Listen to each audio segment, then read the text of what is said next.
If you were to take a bride from Beverly Hills right in the middle of, starving herself on a treadmill, Right. just to fit into her wedding dress, and you took her and placed her right next to an Anang bride in Nigeria. Who is currently secluded in a traditional fattening room. Exactly. Yeah. Being forcefully fed massive amounts of food and, strictly forbidden to even exercise, you'd naturally look at that scene and think, well, they have absolutely nothing in common. You'd think you're looking at two entirely different species, honestly, just Yes. operating under completely contradictory rules. But biologically speaking, they are actually solving the exact same mathematical equation. Which is just, it's a profound realization. Underneath all those wildly different cultural practices, they're both responding to an identical underlying evolutionary algorithm. They're just inputting different environmental data. So welcome to today's deep dive.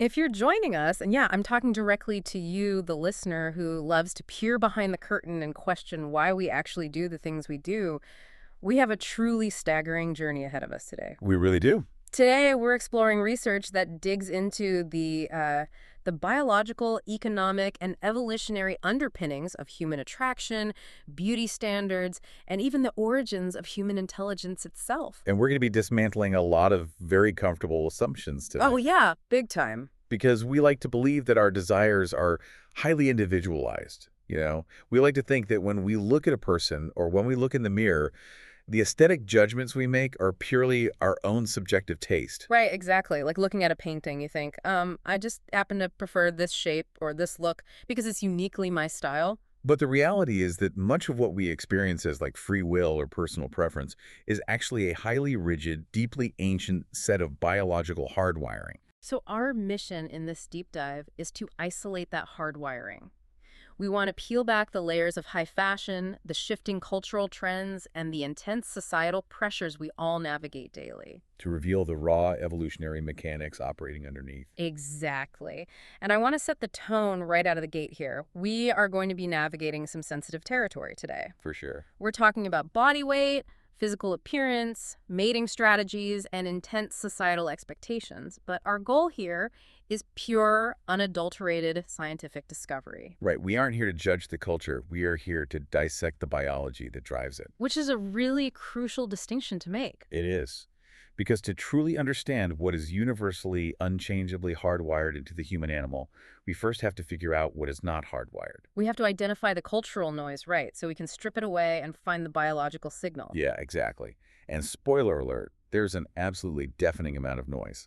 There really is. I mean, by the end of this deep dive, you are going to understand why possessing a vocabulary of 60,000 words is mathematically useless. Completely useless from a survival standpoint. Yeah, and why the biomechanical compromise of walking upright completely altered the female silhouette forever. And why almost everything you currently believe the opposite sex finds attractive is, statistically speaking, completely wrong. It's a massive landscape to cover. It is. But the most logical place to begin this dissection is by looking straight at that cultural noise you just mentioned. So before we talk about biology, we have to talk about economics. Yes. We need to look at the economics of attraction. Okay, let's dive into this. When we look at the research, it sets up this brilliant contrast between two very different environments and the men who inhabit them. Right. On one hand, we have the Hadza men of Tanzania, and on the other hand, we have men living in modern-day Paris. And the preferences these two groups display could not be more polarized. It's basically night and day. It really is. And this polarization perfectly illustrates how societal wealth and, more specifically, food scarcity, completely dictate what a culture perceives as beautiful. So let's look at the Hadza first. Well, they live in a mixed savanna and woodland habitat. This is an environment that closely mirrors the harsh, unpredictable conditions our early hominid ancestors survived in. Right. And when researchers study the mating preferences of Hadza men, they find a strong, overwhelming preference for women who are heavier. The fatter the better. Right, but what's fascinating is the why. It's not some arbitrary fetish. You really have to think about the caloric reality of that savanna environment. Exactly. Gathering food there is energetically incredibly expensive. You are burning massive amounts of calories just to find enough calories to survive another day. Right. So in that context, a woman carrying significant excess body fat isn't just a physical trait. It's a glaring biological billboard. That's a great way to conceptualize it. It's a broadcast of immense success. Like she's winning at survival. Precisely. If a woman in a calorically scarce environment has substantial body fat, it signals that she is an exceptionally skilled gatherer. Furthermore, it signals social capital. Meaning she's probably highly respected and popular within the community, so others share resources with her. Exactly. She's burning every single calorie she consumes just to stay alive. And there's a deep physiological layer to this too, isn't there? It's not just about her gathering skills. The fat itself triggers biological milestones. Absolutely. In a demanding environment, maintaining sufficient adipose tissue body fat is a fundamental requirement for fertility. It's like a prerequisite. It is. That fat is a direct indicator that a woman will experience early puberty, that she will have late menopause, and most importantly, that she will ovulate regularly. It's also directly tied to lactation capacities, right? Yeah, if you don't have the fat reserves, your body shuts down the reproductive system to save energy for basic survival. Wow. So to a Hadza man, a heavy woman represents a guaranteed, robust reproductive investment. It's the ultimate evolutionary green light. Okay, but what happens when you flip that environmental pressure completely upside down? Well, everything changes. Right, if we leave the savannah and look at a modern industrialized city where calories are incredibly cheap and readily available like Paris, the biological math flips entirely. It inverts completely Yeah. because the environment has completely changed. The research hilariously describes modern Western cities like Paris as environments with sofas and gooey pastries on every corner. That's a great quote. And it says highly processed fried foods are so cheap and ubiquitous that aortas look like the insides of a mayonnaise jar. I mean, it's a visceral image, but it paints the picture perfectly. Yeah. And in this environment, unlike the savannah, the men strongly prefer thin women. The thinner, the better. And again, we have to ask why. In a highly industrialized modern society, caloric density is no longer a luxury. It's the default. Right. The cheapest, most accessible food is highly processed, packed with sugars and fats. Therefore, being heavy no longer signals success. It signals a reliance on the cheapest available resources. I see. So in Paris or New York or London, being remarkably thin becomes the ultimate flex. Because it's hard to do. It requires resources. Precisely. To maintain a remarkably thin physique in a modern industrialized environment, you have to have the financial wealth to afford high-quality, low-calorie, fresh foods. You have to have the leisure time to exercise regularly, which means you aren't working 3 minimum wage jobs just to pay rent. You have access to better health care, meaning you'll likely live longer. So in Paris, thinness is the exact same biological billboard that fatness is on the savannah. It broadcasts high status, wealth, and health. I want to really dig into this connection between wealth and weight because there's a massive piece of research that maps this out globally. Yes, the Stunkard and Sobel meta-analysis. Right, and for anyone unfamiliar, a meta-analysis isn't just one study. It's when scientists take a huge mountain of existing studies. In this case, 144 different studies. Yeah, 144 studies, and they crunch all that data together to find the macro patterns. And the macro pattern they discovered is one of the most consistent rules in human sociology. They found 2 incredibly strong correlations regarding women's body weight. But those correlations move in exact opposite directions depending on the macroeconomic reality of the society being studied. It's an economic seesaw. If you look at Western, heavily industrialized countries, the correlation is stark. The lower the average woman's weight, the higher her socioeconomic status. But if you shift your focus to developing nations or societies where agricultural stability is low and food is scarce, The seesaw violently tips the other way. it does. In those societies, the higher the average woman's weight, the higher her status. Which brings us perfectly back to the hook about the 2 brides. This isn't just abstract data. This plays out in intense cultural ritual. Right, the Beverly Hills Bride. Preparing for her wedding, she'll often engage in extreme deprivation. She might check into a highly expensive fat farm or wellness retreat, subjecting herself to grueling exercise regimes. And severe caloric restriction, essentially starving herself to achieve a culturally mandated silhouette for her wedding day. While thousands of miles away, the Anang people of Nigeria have the exact inverse ritual. The fattening room. Right. It's a period of total seclusion where physical exertion is strictly outlawed. She's assigned personal attendants whose sole job is to enforce nonstop gorging on highly caloric foods.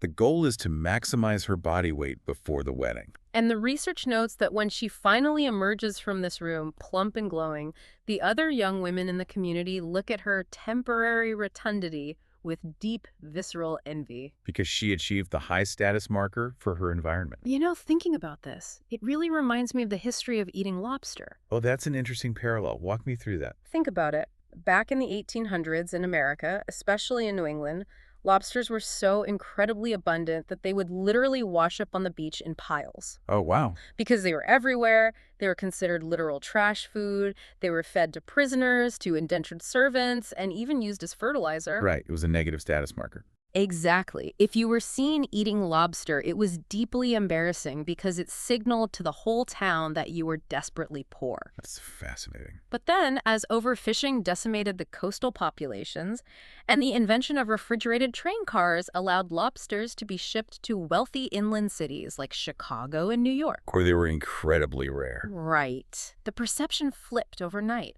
Suddenly, because it was scarce, because it was hard to get, the price skyrocketed. And the moment it became expensive, eating lobster transformed into the ultimate symbol of high society luxury dining. That's brilliant. The lobster itself didn't change. The meat tasted exactly the same. The only thing that changed was the economics of acquiring it. That is a phenomenal analogy. And it perfectly encapsulates the mechanism at play with human attraction.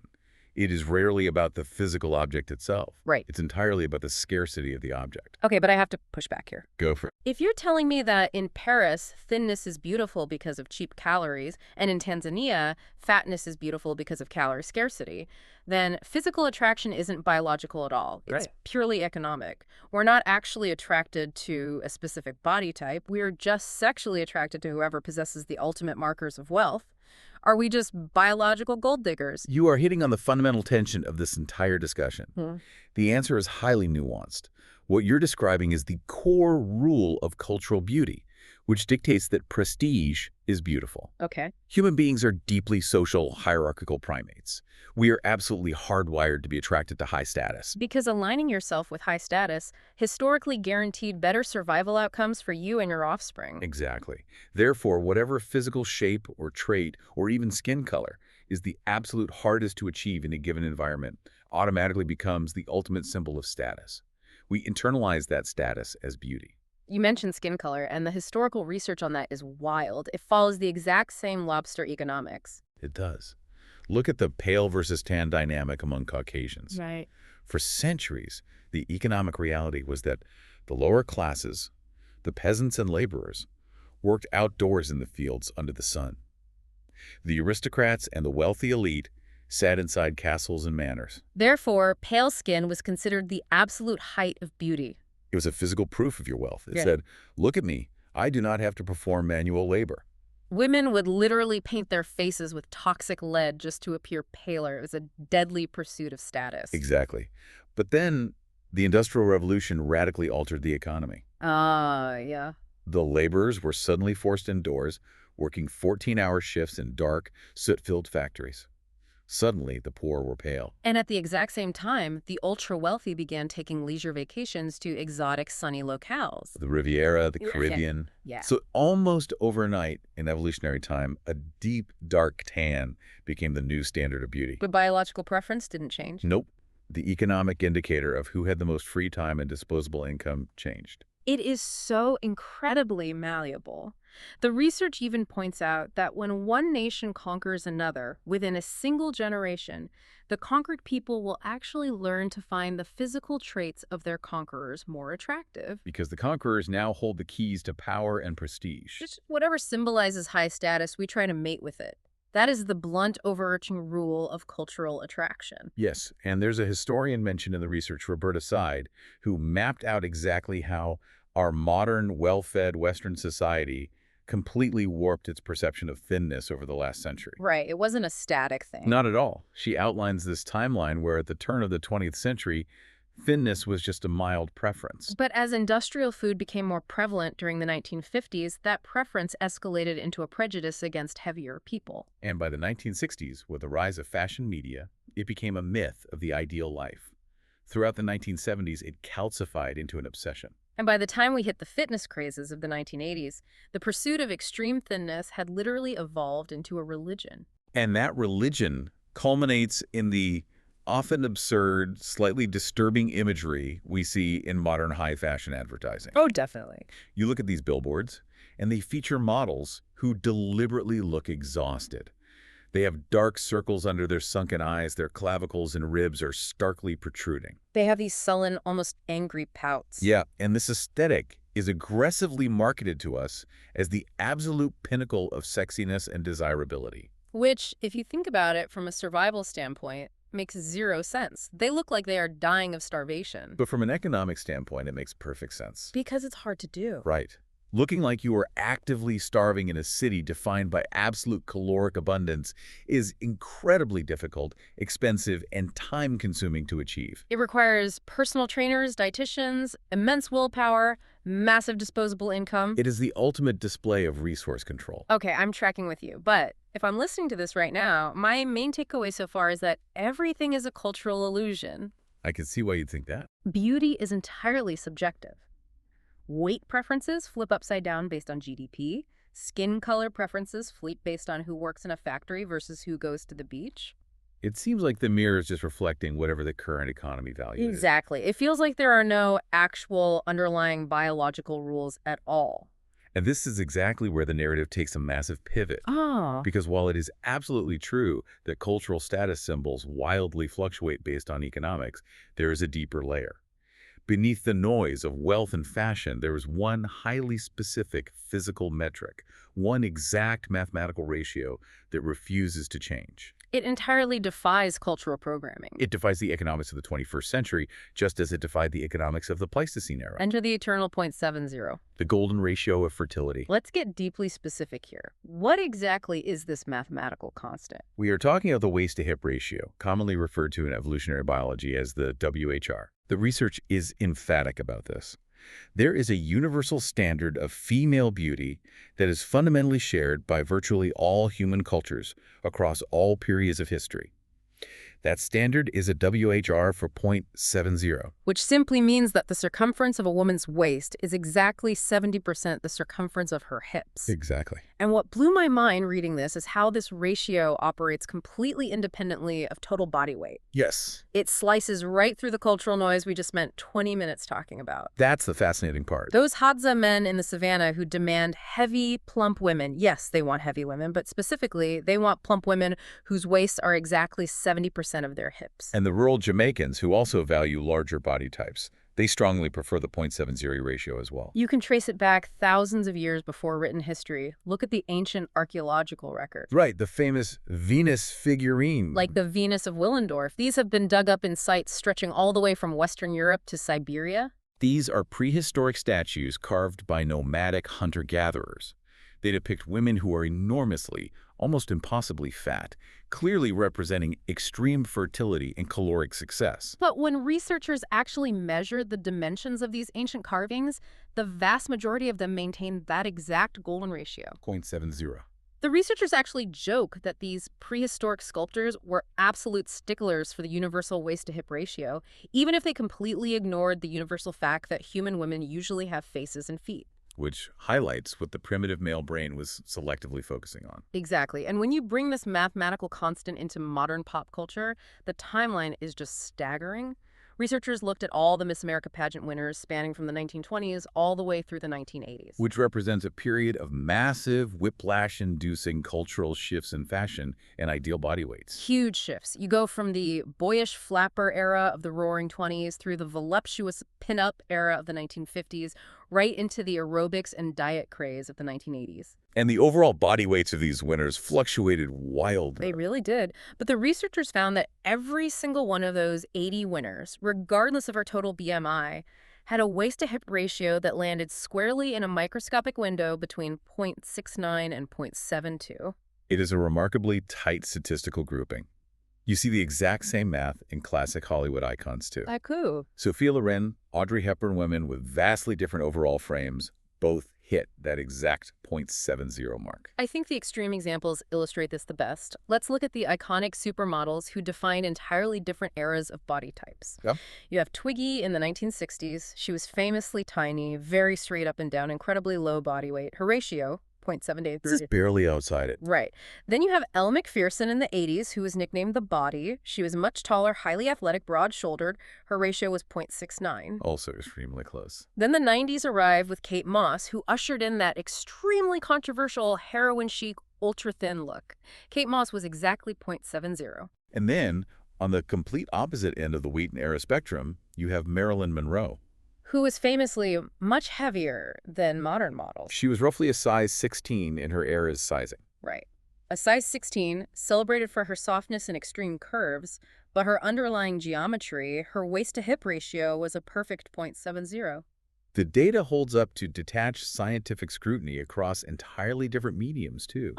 Studies have analyzed the history of painting and sculpture across ancient Egypt, Africa, India, and classical Greece over the last 500 years. And what did they find? The overall weight of the depicted women goes up and down, swelling and shrinking with the economic tides of the era, but the waist-to-hip ratio remains rigidly anchored at 0.70. Researchers even analyzed decades of Playboy centerfolds, images specifically designed to cater to male visual desires, and found the exact same mathematical constant year after year, regardless of the changing cultural aesthetic. The cross-cultural agreement among men today is what truly proves this is biological and not learned behavior. Tell me about the global studies. Well, the research details studies where they took American men and showed them pictures of Yanomamo women from the isolated Amazon rainforest. Okay. The American men picked the exact same most attractive women from the lineup as the Yanomamo tribesmen themselves did. They ran the test globally. South African men and American men agreed entirely. That's crazy. Chinese, Indian, and English men all pointed to the exact same silhouettes. It transcends cultural conditioning, language, and geography entirely. It does. However, it's important to responsibly note that biology always has outliers, right? Yes. And the research points out a couple of fascinating exceptions that essentially prove the rule. There is an isolated indigenous group, the Matsagenka of southeast Peru. Right. They seem to uniquely prefer women with high waist-to-hip ratios, meaning a much more tubular, straight up and down shape. One researcher noted a Matsagenka tribesman describing a 0.70 hourglass silhouette as looking like she had a severe intestinal illness. He essentially said she looked like she had diarrhea. Which is incredibly funny, but it really highlights just how isolated a population has to be to break or alter this deeply ingrained biological programming. The other exception the research mentions is certain Eskimo populations, but that's driven by a very specific environmental necessity. Right, the extreme cold. Yeah, in extreme, life-threatening cold, the female body needs to distribute fat more evenly all over the body for critical thermal insulation, which naturally makes the waist-to-hip ratio less pronounced. But globally, overwhelmingly, 0.70 is the unshakable gold standard. Now, I have a question about the psychological impact of this. Okay. I struggle with this 0.70 rule being so absolute. If this is truly a universal biological hardwiring, how do you explain the extreme lengths women have gone to throughout history that seem to ignore this? Like what? Like the fashion trends that forced women into totally unnatural shapes. How have women dealt with this incredibly rigid biological standard? That is the tragic irony of it. The lengths to which human beings will go to hack their own biological signals are astounding and often deeply harmful. Yeah. The 0.70 ratio is so powerfully recognized by the male brain that women historically have been pressured to fake it if they didn't naturally possess it. Like corsets. Exactly. Look at European history. The corset, the tightly laced bodice, the massive crinolines, the bustle, these weren't just random fashion choices. They were structural engineering designed to create an optical illusion of the golden ratio. It's geometry via fashion. Geometry via fashion, I like that. If a woman couldn't naturally shrink her waist down to 70% of her hips through diet, she would wear a massive bustle to artificially make her hips look 30% larger, thereby achieving the ratio in silhouette. The research even notes the grim reality that women have undergone surgical procedures to physically remove their lower ribs, just to collapse their waistline closer to that exact 0.70 symbol. The researcher sums it up with a line that is both witty and deeply sad. A waist is a terrible thing to mind. But we need to unpack the why here. We've established what the ratio is, but what is the actual cellular evolutionary mechanism?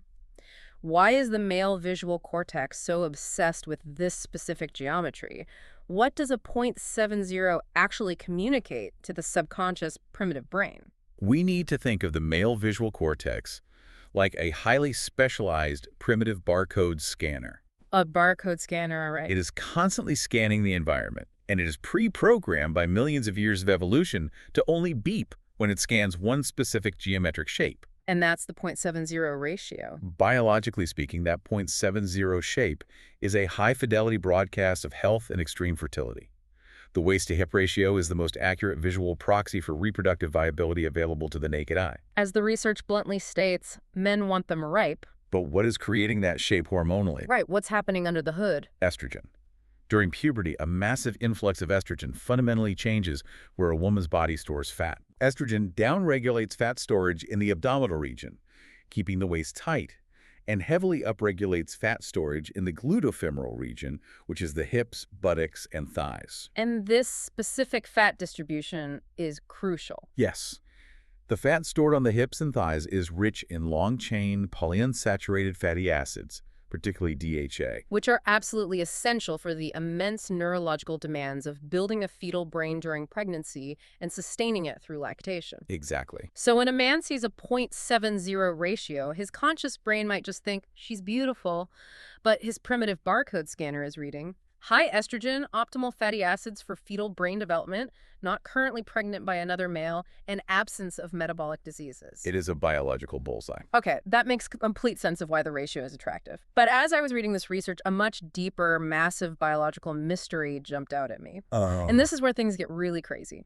If the 0.70 ratio is so utterly crucial to human survival and attraction, why do only women have waists in the first place? What happened in our evolutionary history that forced this specific extreme hourglass shape onto only half the population? This is my favorite part of the research, because this is where we transition from observing cultural beauty standards into the hardcore, grinding mechanics of human evolution. It's fascinating. And the secret story of the female waist is actually the origin story of human intelligence itself.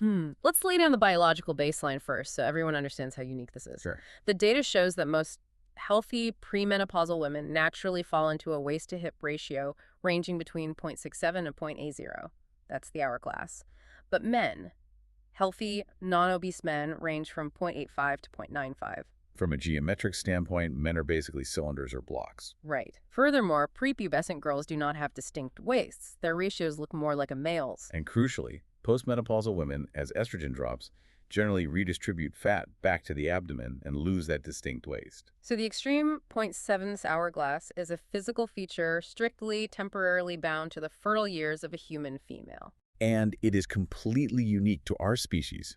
You don't see female chimpanzees or gorillas walking around with hourglass figures. No, you definitely don't. We are the only animals on the planet that possess a waist. Mm-hmm. So to understand why we have them, we have to look at an evolutionary chain reaction that kicked off millions of years ago. The moment our primate ancestors decided to drop out of the trees and stand up. The biomechanics of bipedalism. Walking strictly on two legs changed the entire architectural blueprint of the hominid body. Let's get into those biomechanics, because it's not just walking, it structurally changed the skeleton. Right.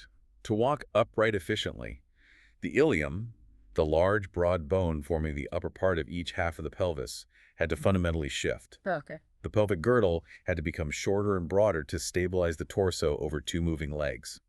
But at the exact same time this pelvic restructuring was happening, something else was occurring in human evolution. Our brains are exploding in size. Yes, and larger brains meant that the hominid babies being born had much, much bigger heads. So here you have a massive evolutionary conflict, often called the obstetrical dilemma. Exactly. To accommodate birthing these increasingly big-headed babies, the hominid female's pelvic outlet, her hips, had to evolve to get wider and wider. But there is a brutal mechanical catch. A life or death catch. We were a nomadic foraging species.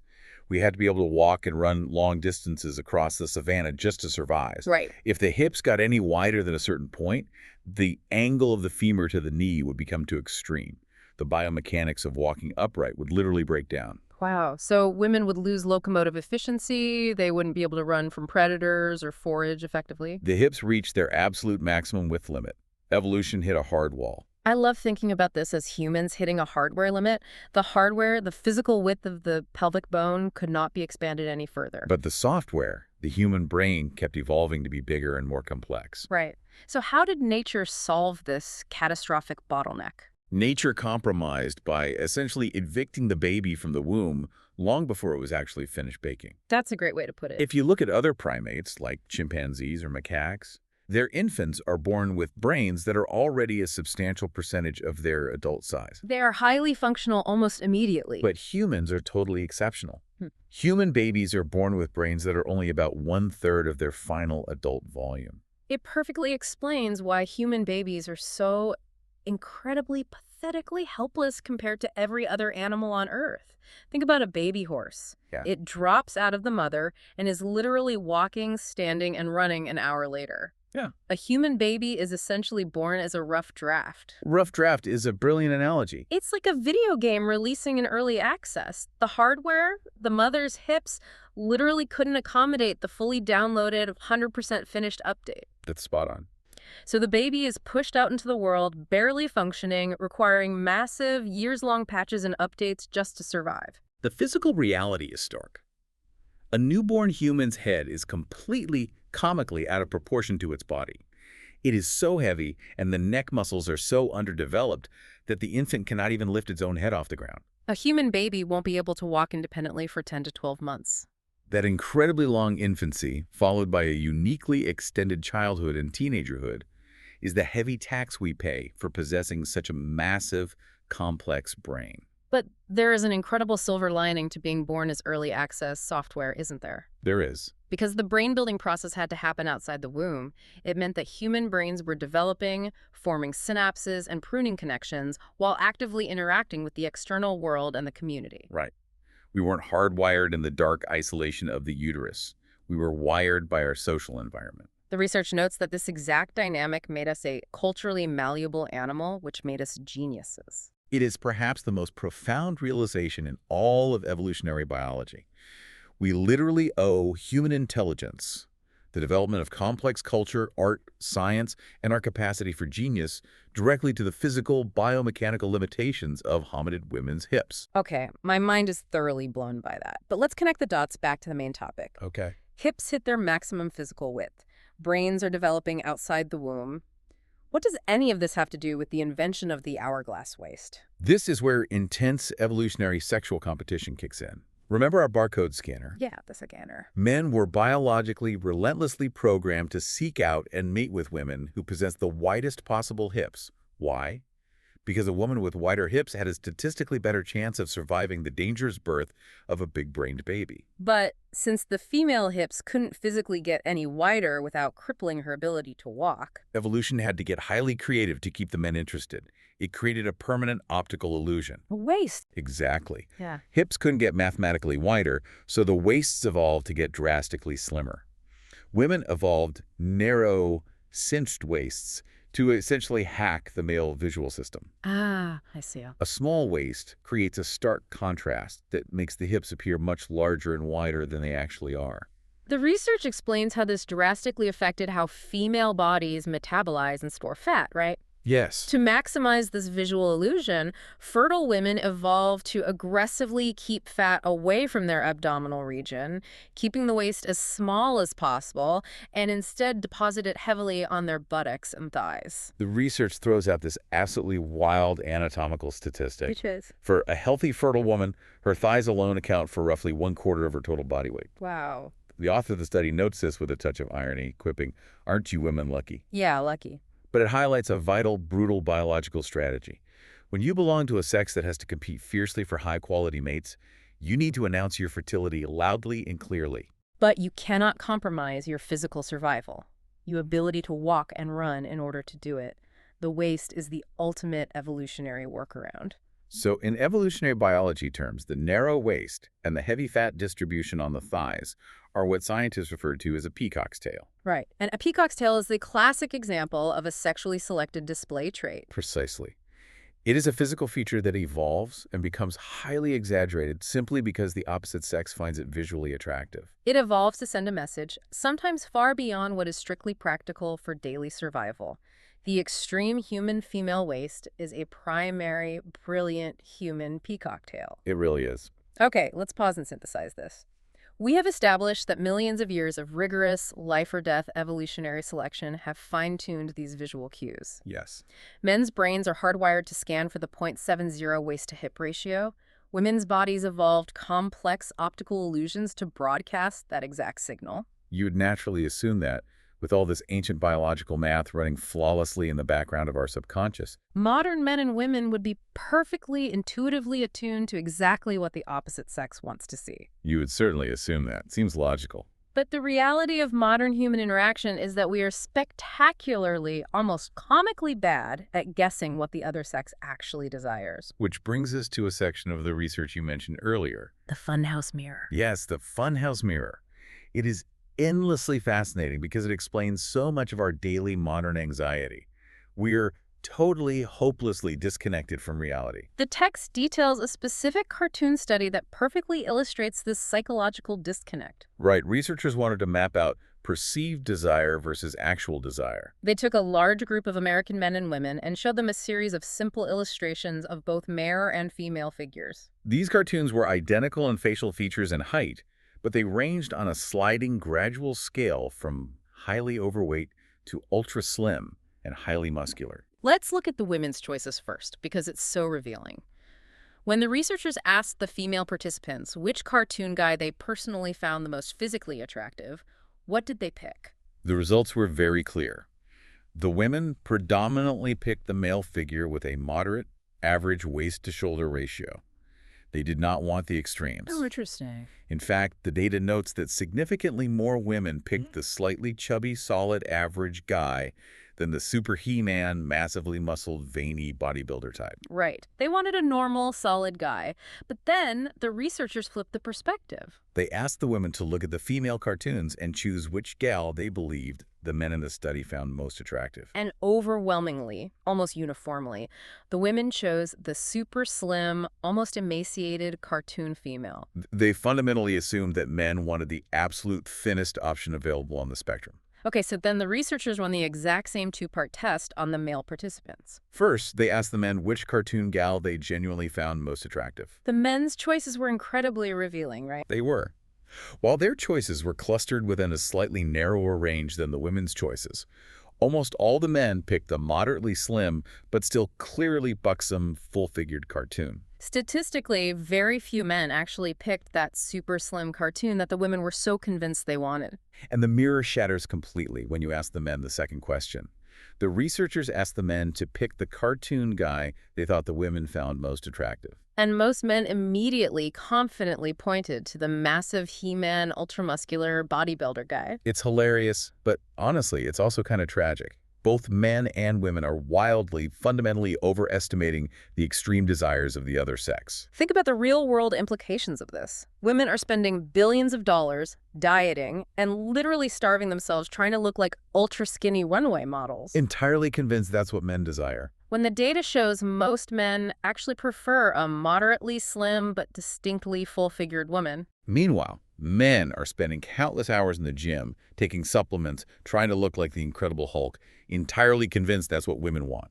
When women actually prefer a solid, moderate, maybe even slightly chubby build, we are all driving ourselves crazy trying to appeal to a phantom. This touches on the question you asked earlier, which is highly relevant here. You asked why, if we are so perfectly hardwired for survival and mating by evolution, are our wires so incredibly crossed today? Exactly. If biology is so ruthless and efficient, why are we all walking around trying to achieve body types that the opposite sex doesn't even actually prefer?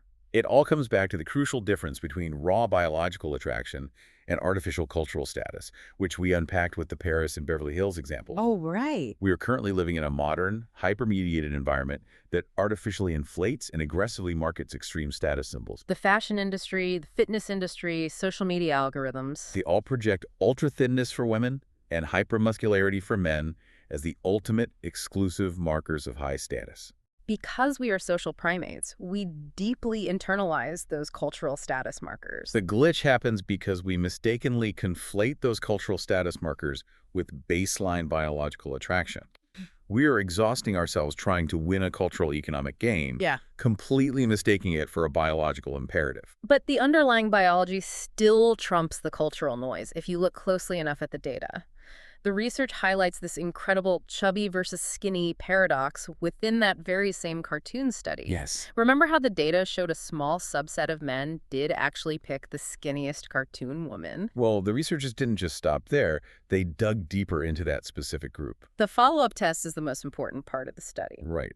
The researchers isolated the specific men who had initially pointed to the skinniest female cartoon. They took these men aside and presented them with a new, much more specific choice. They showed them two new pictures.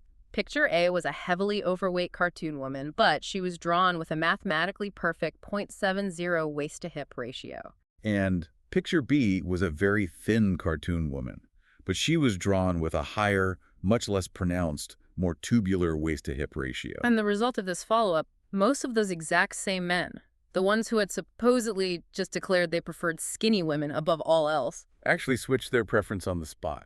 they abandoned the skinny cartoon and chose the overweight woman simply because her geometry triggered that barcode scanner. She had the magical hourglass 0.70 ratio. It proves the central thesis of evolutionary attraction beautifully.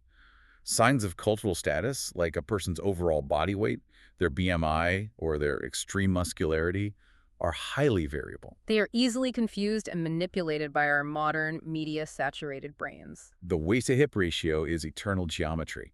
The ancient biological driver remains the ultimate trump card, easily overriding the extreme cultural symbols we obsess over when we look in the mirror. The researcher offers this really grounding, comforting takeaway at the end of this section. He writes, in other words, you look sexier than you think you do. It's a great line. I think in the age of Instagram filters and fitness influencers, we all desperately need to internalize that. We really do. The core biological mechanics of attraction are far more forgiving, moderate, and mathematically simple than the extreme, punishing funhouse mirrors of modern culture make us believe. It is a very stabilizing realization. We are much harder on ourselves than evolution ever intended us to be. So we have spent a significant amount of time so far talking strictly about physical bodies. We've covered hips, waists, broad shoulders, body fat percentages. Right. We established clearly that the female waist is a primary peacock tail, an elaborate evolutionary visual display designed to broadcast fertility and attract mates. But at this point in the research, the text takes a really sharp, deeply unexpected turn. It shifts the conversation entirely away from the physical body and targets something else entirely. It targets the brain. Specifically, it targets how we utilize our brains to communicate with one another. Right. Because if physical traits like hips and waists are physical peacock tails, what is the mental equivalent? It turns out the ultimate human peacock tail isn't physical at all. It's our vocabulary. The section dissecting the linguistic peacock tail is arguably the most surprising and paradigm-shifting part of the entire research. It asks a fundamental, often overlooked question. From a purely evolutionary survival of the fittest standpoint, what is the actual purpose of possessing an absurdly large vocabulary? Let's look at the raw mathematical data of human language that the author lays out, because frankly, it is staggering when you look at the numbers. It is. As an average functioning human adult, you possess a vocabulary of roughly 60,000 words. But here is the catch. You only use about 4,000 of those words with any regularity in your daily life. Which leaves a massive surplus of 56,000 words just sitting dormant in your neurological storage. And the statistical breakdown of how we use those words is fascinating. The text points out that those extra 56,000 words account for merely 2% of your total speaking output over the course of your life. The author gives this incredible context. He says if you pick a completely random word from that massive pile of 56,000 unused words, statistics show you will use it about once every 1 million words you speak. To put that abstract number into perspective, 1 million words is roughly equivalent to reading 20 full-length novels. You speak 20 novels worth of words just to use one of those obscure words once. It shows that the functional, practical reality of daily human communication is incredibly, surprisingly narrow. Just 100 common words account for an astonishing 60% of our entire daily conversational output. Furthermore, if you look at what is required to simply function socially in the world, to trade for goods, to ask for basic directions, to coordinate a hunt or a task, you need fewer than 1,000 words total. So we have a strict functional requirement of maybe 1,000 words to survive and cooperate, yet our brains compulsively memorize and store 60,000. And learning those words is not a biologically cheap process. Not at all. The research highlights the massive compounding energy cost of acquiring language. For a human being to reach that 60,000 word milestone, a child has to learn, memorize, and contextualize roughly 15 brand new words every single day, without fail, for 18 continuous years. From an evolutionary metabolic standpoint, that is a colossal, almost reckless expenditure of time, neurological energy, and caloric brain power. The brain is the most metabolically expensive organ in the body. The text argues that this linguistic effort is, on its face, a tremendous waste.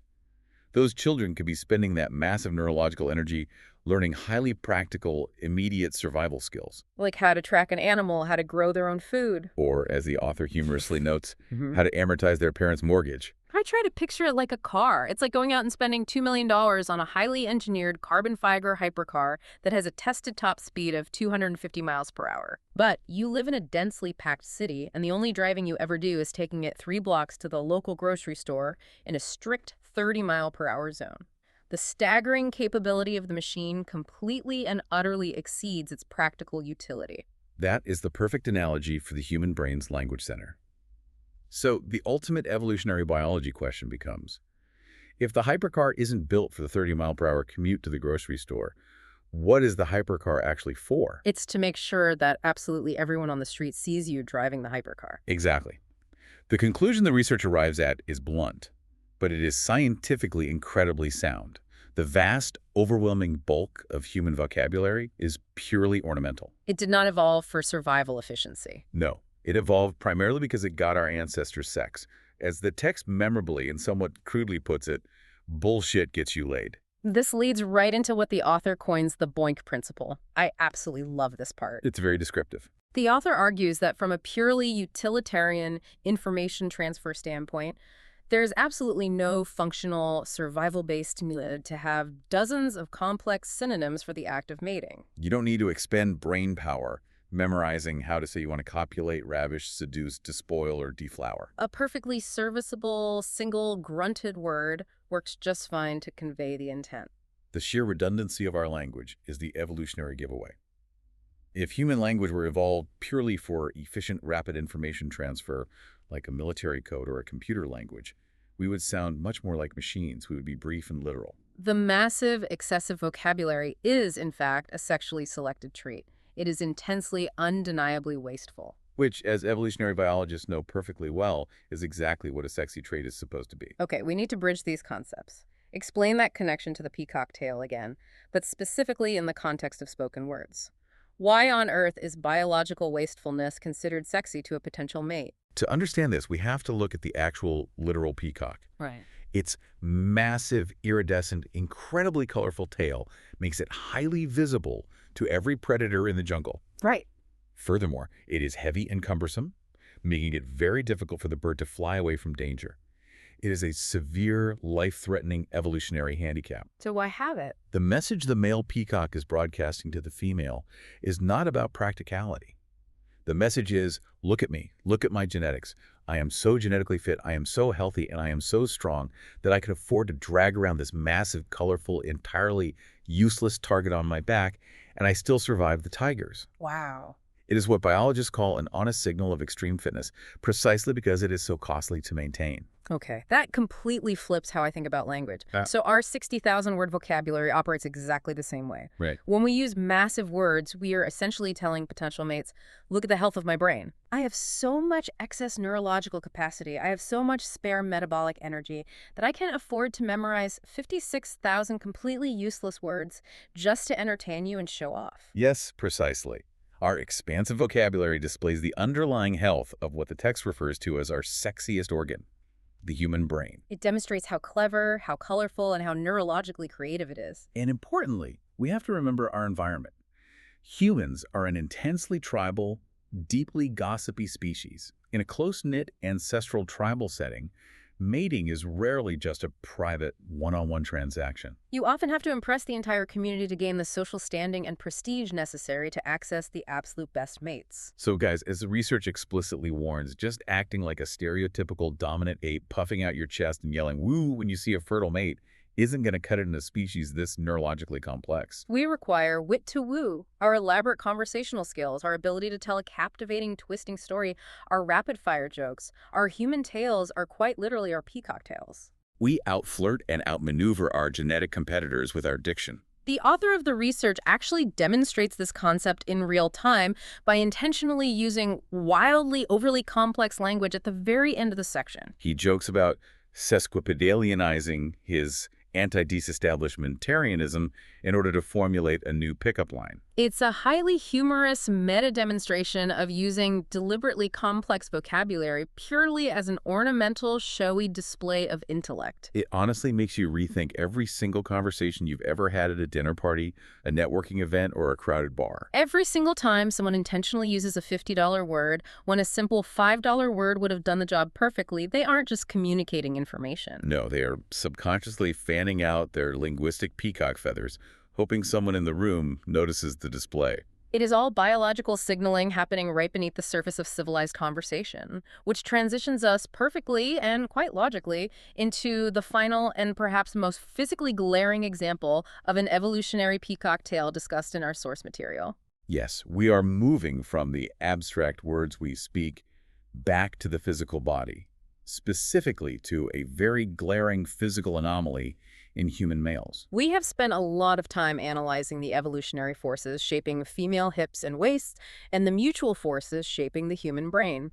Now, the research forces us to examine human male anatomy directly compared to our closest living primate relatives. And the fascinating evolutionary theory behind its unique physical presentation. The text jumps right into the deep end here, with a stark, measurement-based contrast between humans and the great apes.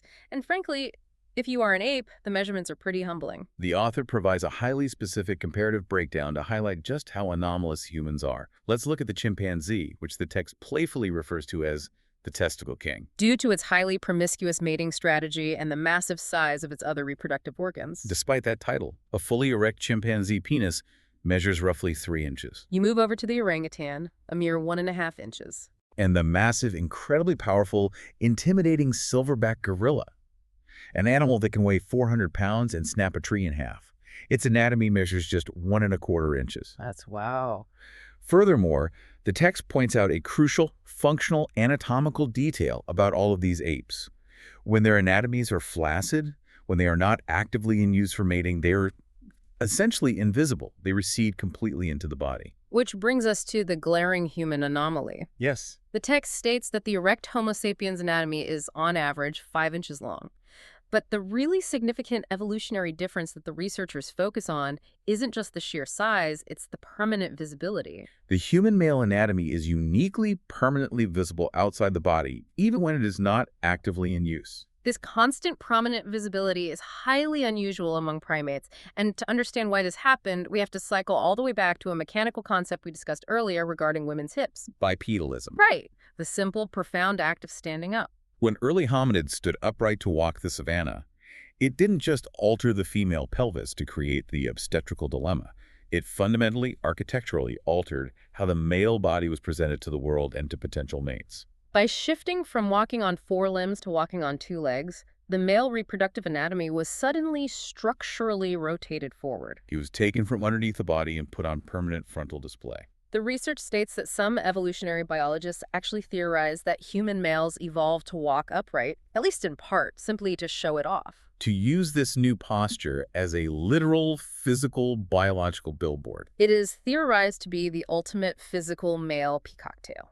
There are various theories surrounding this. Some involve complex radiator theories for cooling the body on the hot savanna, but the display theory is powerful. If you accept the premise that bipedalism was necessary for basic survival, then the prominent frontal display of the male anatomy is a massive secondary consequence that immediately became subjected to intense sexual selection by females. Over millions of years, it became a heavily selected advertisement of genetic fitness, operating on the exact same principles as the female waist or the massive human vocabulary. I just have to point out the incredible poetic symmetry here in the author's overall evolutionary argument.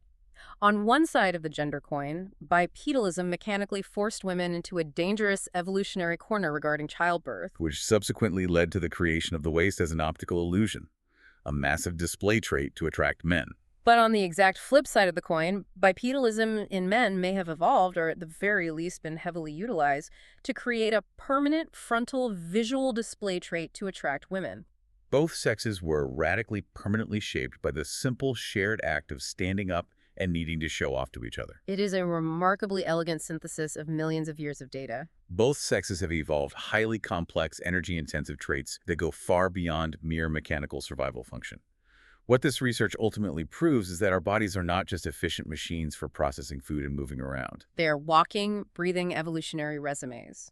We are constantly, silently broadcasting massive amounts of data about our fertility, our brain health, our social status, and our underlying genetic fitness, often in ways we aren't even consciously aware of. Now, regarding the source text we are analyzing today, I have to mention that it ends on a very abrupt, somewhat jarring note. Yes. Right after spending a whole section discussing the evolutionary superiority and prominent display of human male anatomy, the final line of the text simply says, "Let's consult the insight of Andrea Dworkin," and then the text completely cuts off. For any listener who might not have the historical context, Andrea Dworkin was a very prominent, highly controversial, radical feminist writer and activist, primarily active in the 1970s and 80s. Right. She was globally known for her intense, uncompromising critiques of pornography, male sexuality, and patriarchal power structures. We obviously aren't going to dive into the deep politics of her work here, as evaluating political philosophy is outside our strict scientific purview for this deep dive. But looking at it purely as a rhetorical device used by the author, it is a very sharp, intentionally cheeky cliffhanger. He spends an entire section essentially boasting about the evolutionary superiority and the aggressive display of male anatomy, and then immediately pivots to invoke a philosopher who is historically famous for sharply, relentlessly criticizing male sexual behavior and display. It is a highly deliberate, humorous juxtaposition. The author is using it to intentionally puncture the biological boasting with a sudden, sharp reminder of complex modern gender politics. It shows the author is keenly aware of the massive, often uncomfortable tension that exists between our ancient, hardwired biological impulses and the highly complex, nuanced cultural realities we have to navigate today. Absolutely. Okay, let's take a deep breath and recap the massive intellectual journey we have just been on, because we covered millions of years of history. We did. We started by looking at the wildly fluctuating economic realities of beauty. We saw how Beverly Hills brides starving on treadmills and Anang brides gorging in fattening rooms are actually doing the exact same thing. They are both aggressively chasing status, just moving in opposite directions based on their local food scarcity. We learned that while cultural beauty is ultimately a fluid game of economic prestige, lying underneath all of that noise is the eternal biological anchor, the 0.70 waist-to-hip ratio. It is a universal, ancient signal of estrogen and fertility that completely ignores cultural trends and fashion eras. We discovered the mind-bending reality that the only reason human women even have waists is because our ancestors stood up. Bipedalism made the hips too narrow to birth our giant genius brains, which forced evolution to create a visual optical illusion, the cinched waist, just to keep men interested without breaking the female skeleton. We explored the tragedy of the funhouse mirror, revealing how terribly we misjudge what the opposite sex actually desires. We constantly confuse extreme modern cultural status symbols like hypermuscularity or ultra-thinness with actual baseline biological attraction, driving ourselves crazy in the process. And finally, we had the incredible revelation that both our massive 60,000-word vocabularies and human male anatomies are just elaborate peacock tails. They are wasteful, flashy, highly expensive biological displays designed millions of years ago simply to help our ancestors outflirt the competition on the African savanna. It is a massive amount of information to process. Once you understand these underlying mechanics, it fundamentally and permanently shifts how you view basic human interaction. It really does. And as we wrap up, I want to connect all of this directly back to you, the listener. Think about your daily life. The next time you look in the mirror and judge yourself, or the next time you feel a wave of insecurity because you don't match the heavily edited, culturally mandated aesthetic on the cover of a magazine or a fitness influencer's feed, I want you to remember that cartoon study. Give yourself a massive break. The extreme, punishing standards of modern culture are nothing but a funhouse mirror built on economic status. Your baseline biology is already doing the heavy lifting, signaling health and vitality to the opposite sex in ways that are far more moderate, average and forgiving than you realize. You look sexier than you think you do. And similarly, the next time you find yourself telling a long, winding, overly detailed story at a dinner party, or using a massive word you barely know the definition of, don't feel self-conscious. Your conversational wit is doing exactly what millions of years of evolution designed it to do. It is showing off your wonderfully complex 60,000-word brain. Before we sign off completely, I want to leave you with a final, somewhat provocative thought to mull over, building on everything we've analyzed today. We have thoroughly established that our physical bodies, our cinched waists, our anatomies, and our giant vocabularies are all ancient peacock tails, perfectly evolved for a tribal, face-to-face life on the savannah. But human evolution and the drive to display status hasn't stopped. It has just migrated into a completely new, artificial arena. The digital arena. Precisely. In the modern digital age, what new, entirely artificial peacock tails are we actively evolving right now? Think about your highly curated social media profiles. Think about your follower counts, the engagement metrics on your perfectly filtered photos, or even the highly customized digital avatars you use in online gaming or VR spaces.